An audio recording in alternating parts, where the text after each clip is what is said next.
Hello, hello. Halo, halo. Happy anniversary. Selamat ulang tahun keluarga besar GKRI Haleluya. Saya sangat merindukan Bapak Ibu Saudara sekalian. Kali terakhir saya bersama Bapak Ibu Saudara sekalian adalah ketika perayaan Natal Great Revival, yaitu tanggal 15 Desember 2019. Saya akan selalu menaruh buku ini di kantor saya untuk mengingatkan saya hal-hal besar yang Allah lakukan di antara kita, di antara Bapak Ibu Saudara sekalian pada waktu itu. Saya percaya bahwa Tuhan telah menandai Bapak Ibu Saudara sekalian dan memberkati Anda sekalian untuk tujuannya, sebab sebagai gereja dan sebagai sebuah pergerakan, kalau Anda telah belajar bagaimana menghargai harga-harga janji Tuhan, nubuat yang diucapkan bagi Anda sekalian, Anda simpan di dalam hati dengan baik. Jadi saat Anda merayakan perayaan ulang tahun gereja yang ke-26 ini, saya bersama gereja saya, Destiny's Ministry International, saya Pastor Paul Yadao, saya mengucapkan selamat dan kami memberkati Bapak Ibu Saudara sekalian dengan berkat yang dari surga, dan kiranya tahun ini menjadi tahun terbaik dari sebelumnya. Jadi saya mau mulai dengan doa sebelum kita mendengar firman Tuhan. Mari kita berdoa. Roh Kudus, kami bersyukur bahwa tidak ada batasan di dalam Engkau, bahwa meskipun kami terpisah dengan jarak ribuan kilometer, jaraknya, tetapi di dalam Engkau kami bersama. Dan kami tahu bahwa ada musim untuk tujuan-Mu bagi kami dan bagi gereja seluruh dunia. Mungkin ini tampaknya adalah suatu masa yang penuh tantangan, masa pandemi ini Tuhan. Tetapi Engkau memanggil kami sebagai anak-anak-Mu untuk bangkit, untuk menjadi terang dan garam bagi dunia ini. Hamba-Mu berdoa agar saat GKRI Haleluya merayakan ulang tahun mereka yang ke-26, hamba-Mu berdoa agar terjadi pernyataan firman Tuhan, pernyataan kuasa Tuhan, pernyataan pengurapan-Mu. Hamba-Mu berdoa untuk terobosan, ya Tuhan, di musim yang baru ini. Berkati mereka Tuhan, berkati para pastor, berkati para pemimpin pergerakan ini, dan berikan mereka pencurahan Roh Kudus yang segar di tengah semua tantangan yang ada di sekeliling mereka. Muliakanlah Engkau, kami puji Engkau di dalam nama Tuhan Yesus. Amin. Amin. Saya akan mulai dengan bertanya, apa kabar?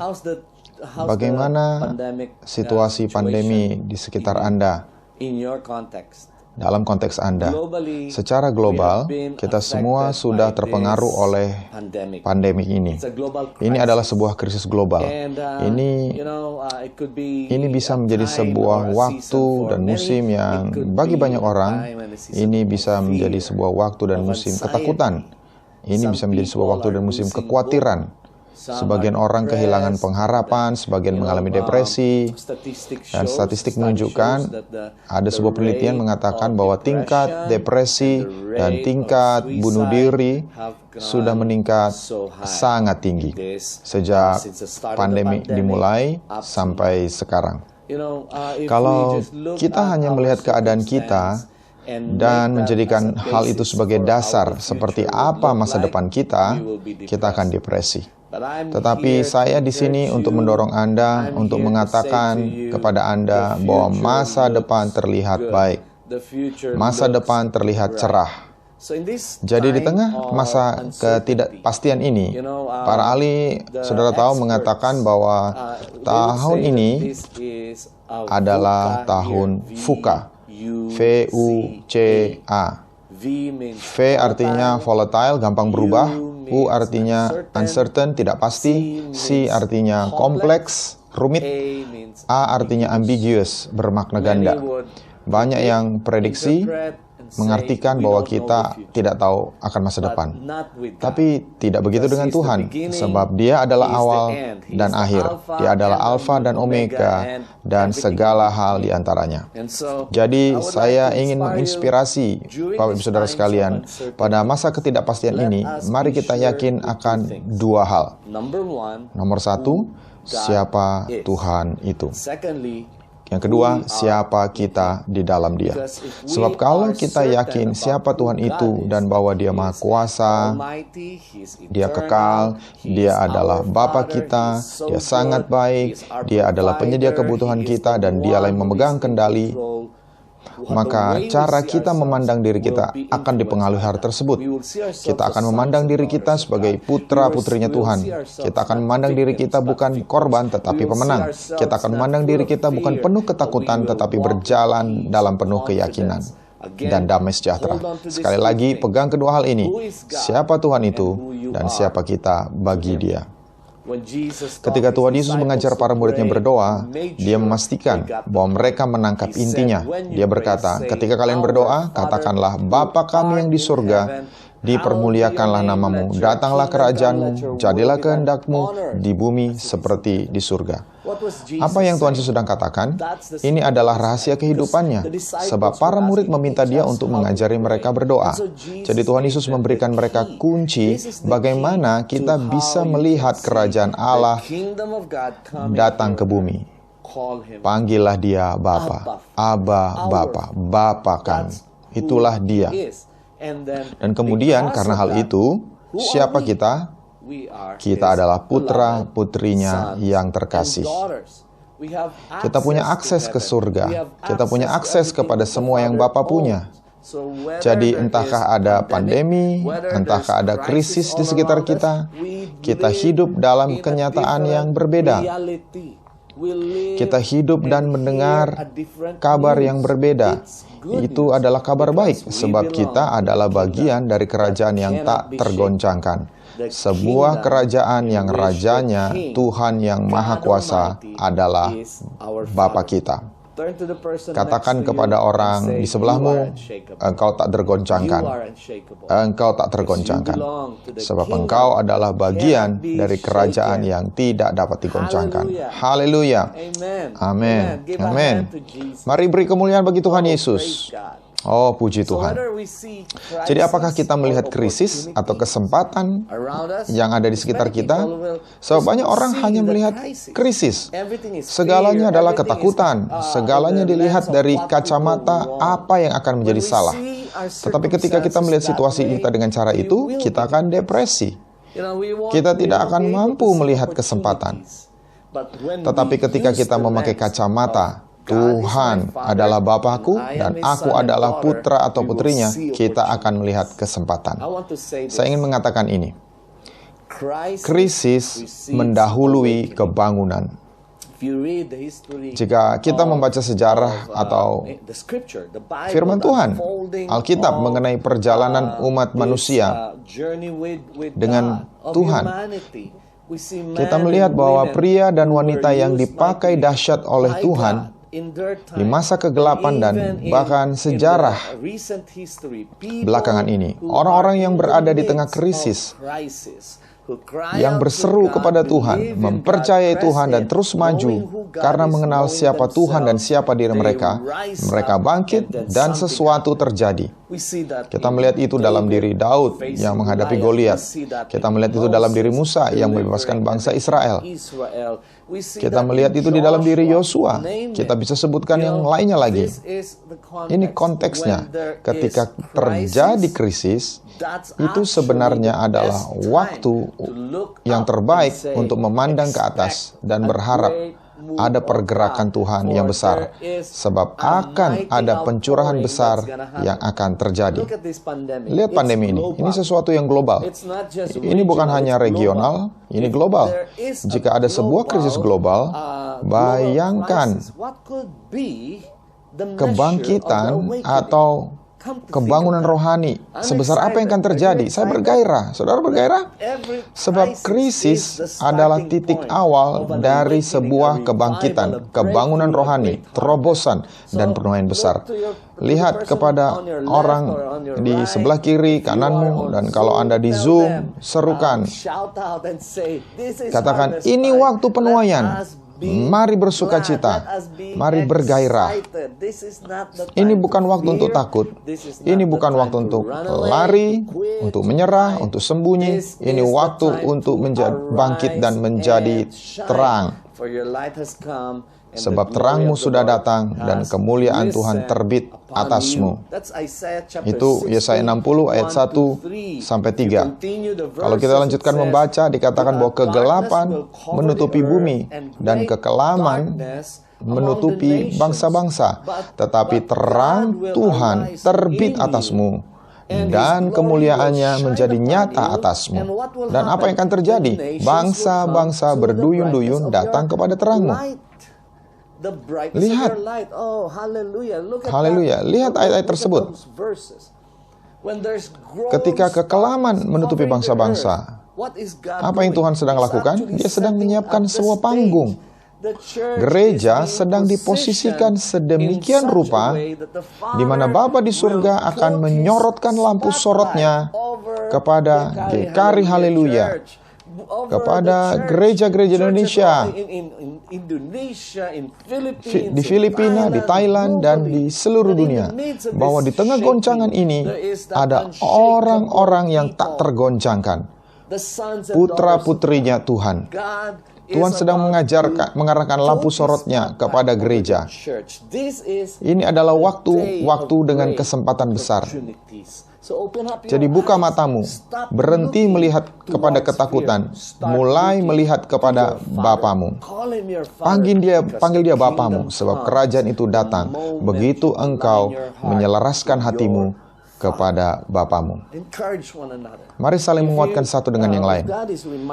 Jika Tuhan mengingatkan engkau akan seseorang yang kesempian, ketakutan, atau mungkin kehilangan pekerjaan, mungkin sanak saudara yang hilang karena COVID, saya ingin saudara dan saya menjadi bukannya jangan menjadi saluran berita buruk. Marilah kita bangkit dan berikan mereka pengharapan, berikan mereka janji-janji yang profetik, bernubuatlah kepada mereka, berdoakan mereka, dan mari tetap percaya bahwa suatu hari akan datang bahwa Tuhan akan menyapu seluruh bumi. Ini adalah sebuah krisis global. Saya berharap, saya bergairah, dan saya ingin menjadi bagian dari kebangunan rohani global pada saat penuaian besar. Ingat, bangkitlah. Ketika engkau bangkit, hentikan rasa takut, berhentilah malu, merasa bersalah, dan panik. Ketika kita mulai bangkit, kita akan mulai menjadi terang. Ketika kita mulai menjadi terang, bercahaya, kemuliaan Tuhan akan datang atas kita. Ketika itu terjadi, orang akan ditarik datang kepada kita. Kita akan benar-benar menjadi terang dan garam dunia. Katakan kepada orang di sebelahmu, ini waktunya. Ini waktunya untuk bangkit. Ini waktunya untuk bangkit dan menjadi terang. Tetangga-tetanggamu, orang-orang di sekitarmu, bangsa-bangsa lain, suku-suku lain, bahkan orang-orang dari iman yang lain, mereka akan melihat terangmu. Terang cahayamu akan menjadi undangan bagi mereka untuk datang dan mengenal Tuhan yang baik, Bapa yang baik. Jadi ingat hal itu, krisis mendahului kebangunan. Dan jika itu adalah cara pandang kita, maka saudaraku, kita seharusnya bergairah. Sebab kita bisa saja ada di padang gurun, di tengah musim kering, dan mungkin kalau kita ada di negara dingin, kita sedang mungkin berada di musim dingin, segalanya kelihatan mati. Saya punya kabar baik untuk Anda. Ada janji untuk berbuah banyak, bahkan di tengah musim kering. Ya, bahkan di musim dingin. Daun yang berjatuhan merawat akarnya. Ini adalah musim yang lebih dalam untuk merawat. Jadi apa yang terjadi selama setahun terakhir ini bisa saja seperti masa perawatan akarmu. Jadi perhatikan, ketika engkau datang dan bangkit dari musim yang lama itu, maka akan ada masa dan musim berbuah lebat. Jadi saya diberikan tugas untuk membagikan firman Tuhan sesuai dengan tema Anda, dan saya sangat tepat waktunya. Anda memilih tema, dan saya percaya itu dari Roh Kudus, yaitu memilih dari 2 Korintus 4 ayat 15. Saya akan membacakan dalam bahasa Inggris. Sebab semuanya itu terjadi oleh karena kamu, supaya kasih karunia yang semakin besar berhubung dengan semakin banyaknya orang yang menjadi percaya, menyebabkan semakin melimpahnya ucapan syukur bagi kemuliaan Allah. Jadi seperti tema yang Anda miliki, ini adalah waktu untuk multiplikasi dalam kasih karunia, jiwa-jiwa, dan ucapan syukur. Dan semua hal itu membawa hasil untuk memuliakan Allah. Allah akan dipermuliakan. Wow, ini waktu untuk multiplikasi. Ini bukan waktu untuk mengkerut atau waktu untuk melarikan diri. Ini adalah waktu untuk menghasilkan buah. Bagaimana itu bisa mungkin terjadi? Dari ayat tersebut kita bisa melihat bahwa karena kasih karunia Tuhan. Karena kasih karunia Tuhanlah. Apa itu kasih karunia Tuhan? Pemberdayaan ilahi. Kalau kita bisa melakukan setingkat ini, tapi kasih karunia Tuhan memberdayakan kita, membuat kita melakukan jauh lebih banyak hal-hal lebih besar. Jadi ini bisa menjadi waktu dan kesempatan di mana kasih karunia Tuhan diberikan kepada kita. Kasih karunia Tuhan diberikan kepada mereka yang menerima secara cuma-cuma dan memberikan juga secara cuma-cuma. Jadi jangan tahan-tahan kasih karunia Tuhan hanya untuk dirimu sendiri. Ini waktunya untuk melayani, ini waktunya untuk memberi, untuk berdoa, untuk bernubuat, untuk mendorong. Kalau engkau ingin kasih karunia Tuhan bermultiplikasi, meningkat, kemampuan ilahi terus berlangsung, dan orang akan berkata, apa yang kamu lakukan di waktu krisis ini? Saudaraku, salah satu kuncinya adalah ini. Salah satu kuncinya adalah ini. Tetap memberi, bermurah hatilah. Lepaskanlah kasih karunia Tuhan kepada orang-orang. Bernubuat, berdoa, mengasihi, memberikan pengharapan kepada seseorang. Hubungi seseorang. Ini waktu untuk membagikan kabar baik dari Tuhan. Jadi kasih karunia akan bermultiplikasi. Berikutnya, jiwa-jiwa akan bermultiplikasi. Ketika engkau terus-menerus membagikan kasih karunia Tuhan, banyak orang akan mengecap kebaikan Tuhan. Kita tahu dalam ayat firman Tuhan, kecaplah dan lihatlah betapa baiknya Tuhan itu. Ketika mereka mengecap kebaikan Tuhan, mungkin itu melalui pemberian Anda, atau mungkin engkau mengunjungi seseorang yang kesepian, atau mungkin engkau memberikan sesuatu seperti makanan, atau mungkin seseorang yang sedang mengalami masa sukar. Orang tersebut, bahkan orang tersebut sekalipun bukan orang percaya, akan mengecap kebaikan Tuhan. Dan begitu kebaikan Tuhan itu disadari oleh seseorang, hatinya akan terbuka. Ini waktunya untuk menjadi baik, menjadi murah hati, untuk pergi keluar dan membagikan kabar baik Tuhan Yesus. Dan yang terakhir dikatakan jiwa-jiwa dan ucapan syukur. Ya, kemurahan hati akan selalu menuntun kepada ucapan syukur. Ketika seseorang menerima hadiah, maka ekspresi alamiahnya adalah mereka akan berkata, terima kasih. Tapi ada hal yang lebih besar dalam hal ini. Ketika orang-orang menerima kabar baik tersebut, ketika orang-orang mengalami kebaikan Tuhan, Tuhan Yesus berkata, mereka akan melihat perbuatanmu yang baik dan memuliakan Bapamu yang di surga. Mereka akan mengucap syukur kepada Bapa di surga. Dan ketika itu terjadi, sesuatu terjadi dalam diri orang tersebut. Sebuah perubahan dalam cara pandang dari masalah, pergumulan, sakit penyakit, COVID, saya tidak punya uang, saya tidak punya pekerjaan, menjadi cara pandang, wow, semuanya mungkin. Tuhan sedang melakukan sesuatu. Aku telah mengecap Dan sekarang aku mulai memandang secara berbeda bahwa Tuhan itu baik. Wow, ingat hal tersebut. Berpeganglah pada perkataan nubuat ini. Ya, inilah waktu bagi engkau untuk bermultiplikasi dalam kasih karunia. Bagaimana kita bermultiplikasi dalam kasih karunia dalam hidup kita? Kemampuan ilahi, perkenanan Tuhan atas hidupmu, teruslah membagikan apa yang telah diberikan kepadamu. Jadilah murah hati, pergilah keluar, berjalan ekstra lebih jauh. Melayani seseorang, jadilah baik, penuhi kebutuhan seseorang. Nomor 2, bagaimana kita memultiplikasi jiwa-jiwa? Melalui kasih, melalui mengekspresikan hati Tuhan, membagikan kabar baik, mengunjungi seseorang, mendorong. Ini waktunya, kita tidak perlu tunggu sampai ibadah hari Minggu. Saya yakin kita semua sekarang tahu bagaimana menggunakan media sosial. Anda terbiasa mendengarkan khotbah dari Pastor German, Pastor Ricky, dan semua pastor Anda secara online. Awalnya mungkin rasanya beda, tapi sekarang ya pengurapannya sama. Kita bisa mendengar firman Tuhan. Semua kita sudah mempelajari ini. Sekarang semua orang, tua dan muda, ada dalam media ini. Jadi jangan tolak, melainkan gunakan media ini untuk berhubungan dengan saudara-saudara kita, teman-teman sekelas kita, dan beritakan kabar baik kepada mereka. Berdoa untuk mereka. Maka Anda akan melihat multiplikasi dalam jiwa-jiwa. Hanya dengan begitu, kita akan mengalami kelimpahan ucapan syukur. Dahsyat. Tapi saya ingin menambahkan sedikit lagi dari ayat ini. Ayat ini dahsyat, tapi kalau kita lihat konteksnya, seluruh pasal, maka kita akan melihat lebih banyak lagi.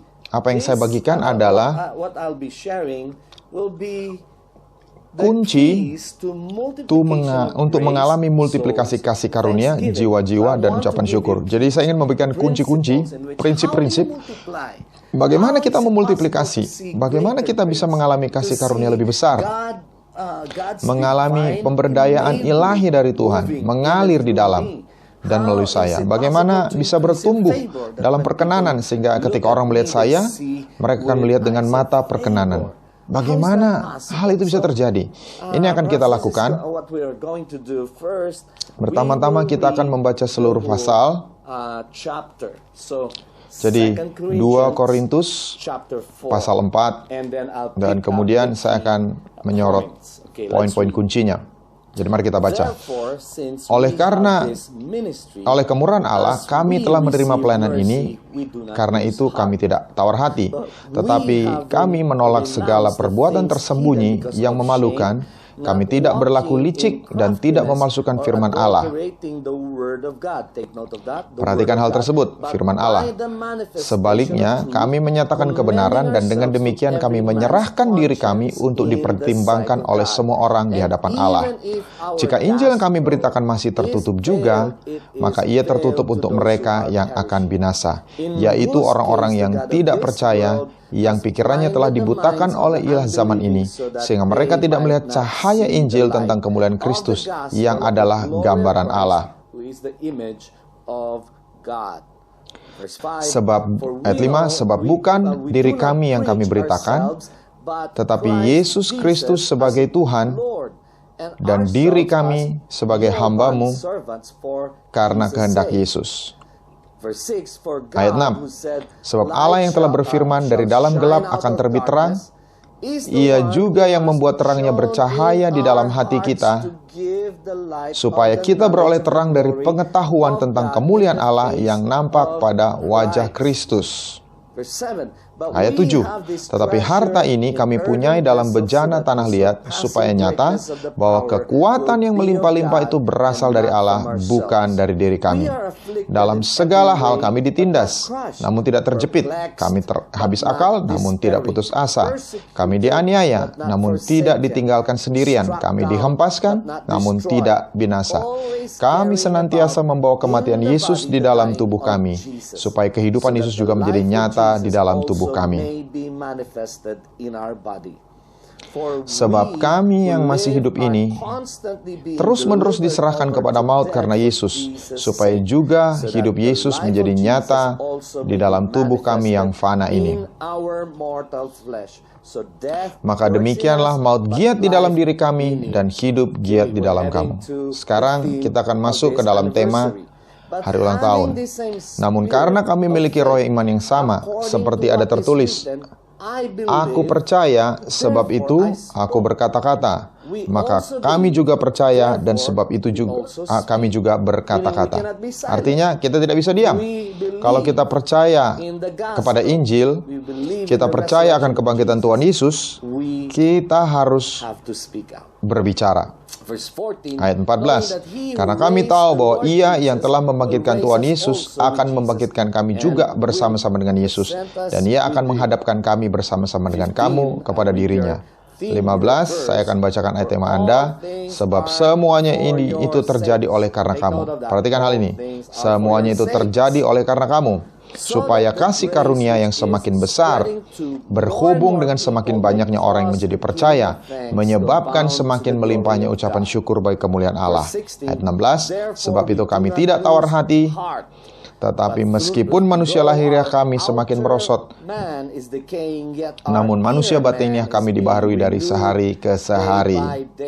Wow, janji yang luar biasa. Sebab penderitaan ringan yang sekarang ini mengerjakan bagi kami kemuliaan kekal yang melebihi segala-galanya, jauh lebih besar daripada penderitaan kami. Sebab kami tidak memperhatikan yang kelihatan, melainkan yang tak kelihatan. Karena yang kelihatan adalah sementara, sedangkan yang tak kelihatan adalah kekal. Jadi saya ingin membagikan kepada Anda 5 kunci bagaimana kita bisa memultiplikasi kasih karunia, jiwa-jiwa, dan ucapan syukur dalam hidup Anda.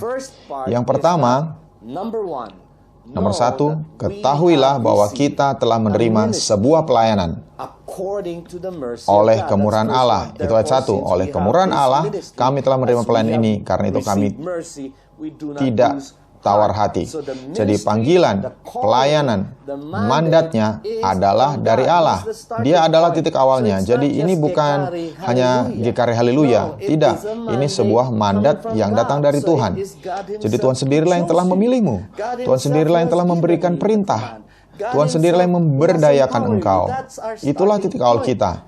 Jadi multiplikasi didasarkan kepada apa yang Tuhan telah berikan. Kita memiliki pelayanan, kita memiliki panggilan. Kita adalah terang dan garam dunia ini. Betapa ini waktu yang sempurna ketika semua hal di sekitar kita sedang mencari terang. Segala sesuatu di sekitar kita mencari pengharapan, mencari tempat sukacita, tempat perayaan. Saudara dan saya sudah diposisikan untuk tuaian besar. Kunci nomor 1, kunci pertama. Ingat hal ini. Engkau sudah menerima sebuah pelayanan karena kemurahan Allah. Jadi segala sesuatu dalam kerajaan Allah itu diterima. Kita tidak meraihnya. Wow. Itu luar biasa. Tuhanlah yang memanggilmu. Dia memanggil Yeremia, dia memanggil Paulus, dia memanggil Daud, dan engkau, saya. Kita memiliki panggilan.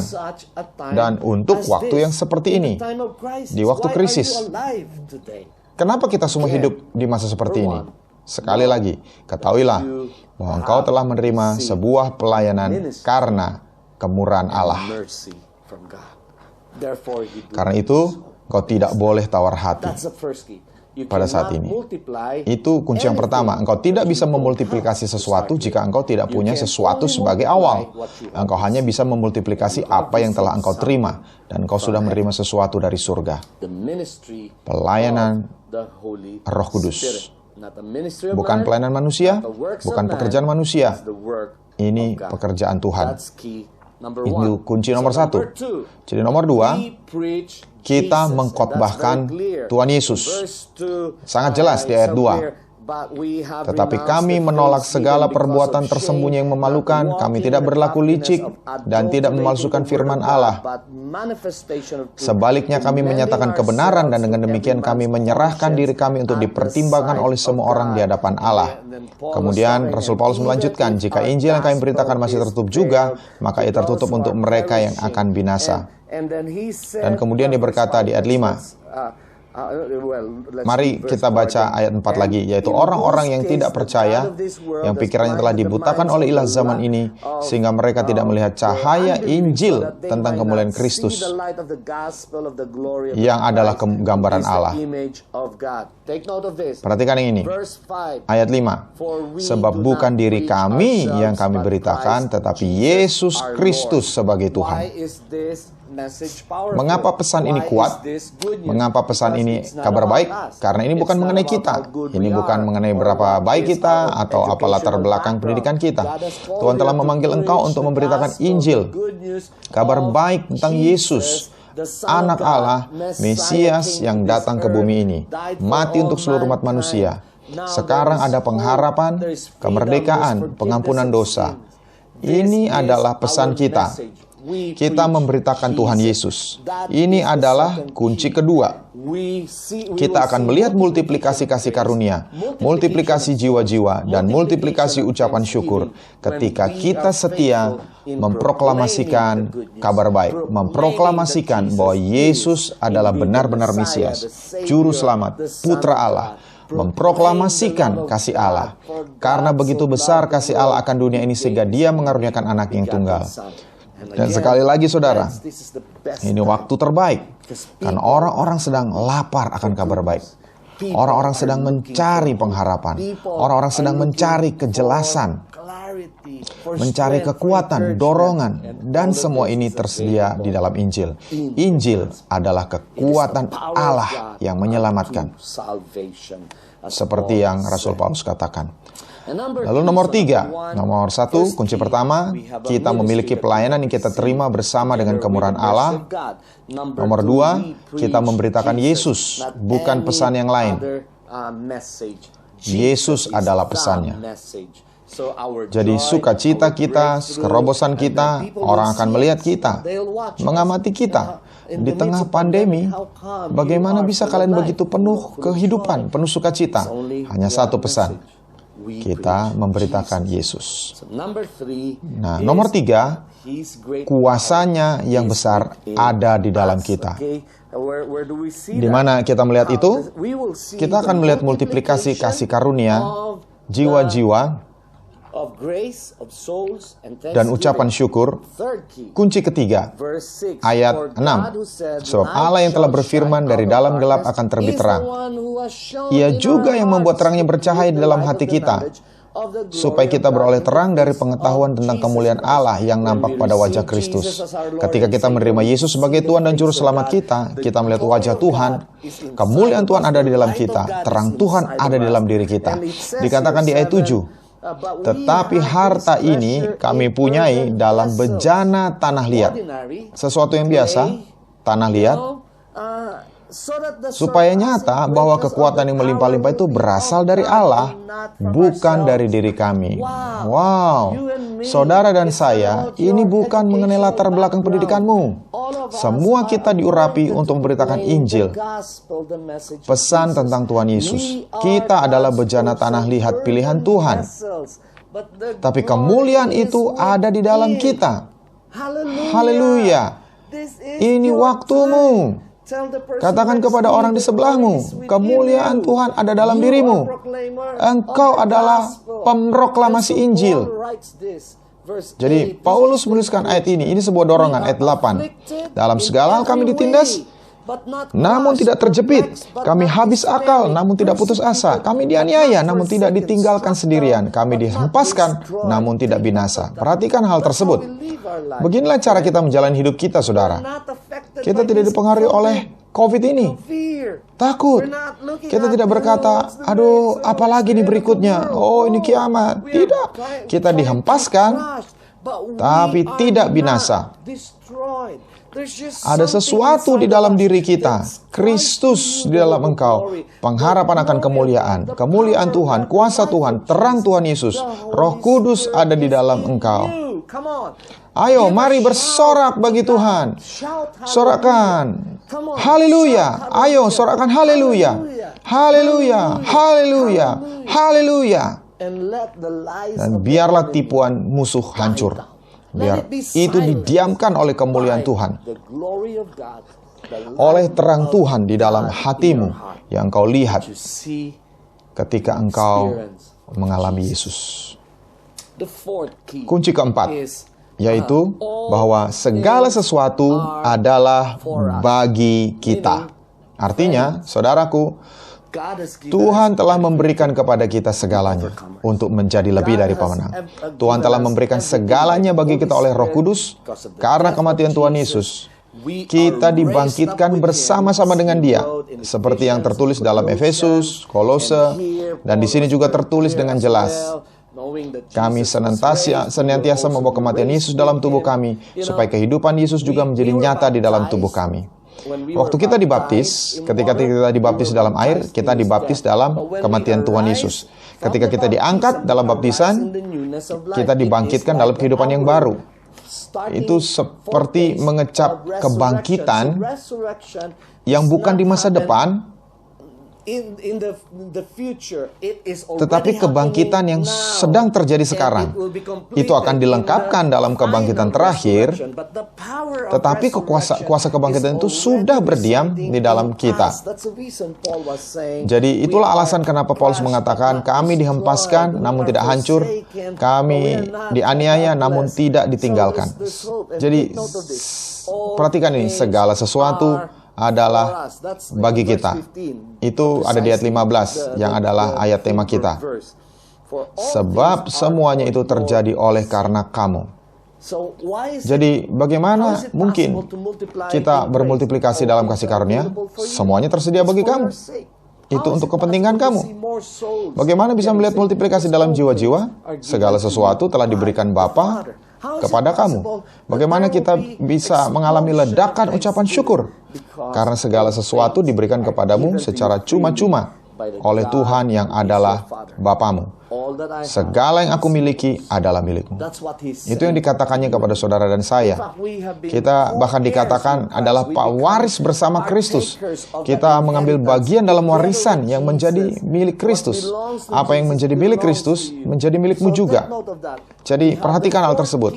Kita memiliki kunci keempat untuk mengalami multiplikasi, sebuah kenyataan sekalipun di tengah pandemi. Bagaimana bisa itu terjadi? Segala sesuatu telah diberikan kepadamu. Engkau memiliki berkat-berkatnya, kuasanya, tanda-tanda heran dan mujizat. Engkau memiliki penyediaannya, perlindungannya, kasih karunia-Nya. Segala sesuatu telah tersedia bagimu. Bahkan di tengah kondisi online ini, saya sudah tidak melakukan perjalanan pelayanan lebih dari setahun sekarang. Ya, sebagian besar memang seperti itu. Tetapi karena kasih karunia Tuhan, saya bisa melayani di berbagai negara berbeda. Baru-baru ini, saya berbicara di sebuah sekolah Alkitab di Norwegia melalui online. Saya berbicara dan melakukan pelatihan identitas kerajaan kepada lebih dari 100 pemimpin di Indonesia secara online tahun lalu. Saya melakukan pelatihan kepada orang-orang di Eropa, di Amerika Serikat, dan baru-baru ini, yang terakhir, saya melakukan tantangan 5 hari, dan 500 pemimpin menandatangani. 28 negara terwakili. Jadi saudaraku, mungkin untuk bermultiplikasi dalam kasih karunia dan melihat lebih banyak jiwa diselamatkan dan lebih banyak orang dipengaruhi dan memberikan kemuliaan dan ucapan syukur kepada Tuhan. Dan yang terakhir, saat saya harus selesaikan ini, mari kita baca ayat 16. Kunci terakhir adalah pengharapan. Jangan kehilangan pengharapan, atau jangan tawar hati. Kita punya pengharapan, itu sebabnya kita tidak menyerah. Kita percaya bahwa akan ada kebangunan rohani segera terjadi. Ayat 16, sebab itu kami tidak tawar hati. Tetapi meskipun manusia lahiriah kami semakin merosot, namun manusia batiniah kami dibaharui dari sehari ke sehari.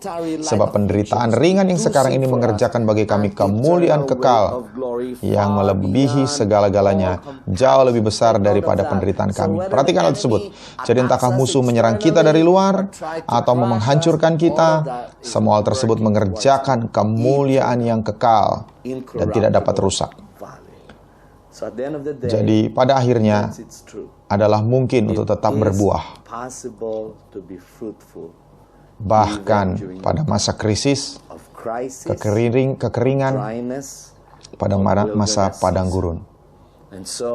Jadi bangkitlah.